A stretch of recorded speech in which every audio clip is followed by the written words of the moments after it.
Verbal और logical reasoning जो मेरे 3 सेक्शंस हैं, इस टाइम पे मैं प्रिपरेशन इन तीनों के बीच में कैसे डिवाइड कर सकती हूँ और बैलेंस कैसे करूँ? एक बहुत इंपॉर्टेंट फैक्टर है कि आप ये देखो कि किसका रोल कितना है कहाँ पर versus going subject wise. Like for example आपने ये देख लिया कि मैथमेटिक्स के ये पर्टिकुलर टॉपिक्स सबसे ज्यादा पूछे गए ट्रेंड में पहले. ठीक है. Give weightage to that particular topic. वैसे ही लॉजिकल रीजनिंग के जितने पूछे गए उसको आप प्रायोरिटी पे डालो आज के टाइम.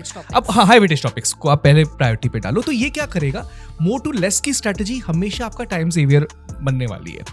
हो सकता है ट्रेंड रिपीट ना हो, बट क्योंकि ट्रेंड कुछ कह रहा है तो प्रोबेबिलिटी वाइज वो आपके फेवर में जाएगी उस पर्टिकुलर चीज में. सो आप अगर जगल भी कर रहे हो तो टॉपिक जितना ज्यादा पूछा गया उस बेसिस पे करो.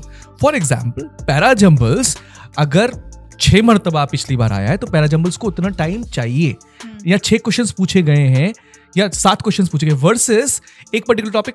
एग्जांपल दे रहा हूं, टाइम एंड वर्क से सिर्फ एक ही क्वेश्चन पूछा गया ऑल्टरनेट ईयर्स में. उसको उतना टाइम दे रहे हो तो प्रॉब्लमेटिक है, क्योंकि नंबर तो 4 उतने ही मिलेंगे ना इधर भी उधर भी. Right. So the best way is to switch from one topic to another in a more to less fashion.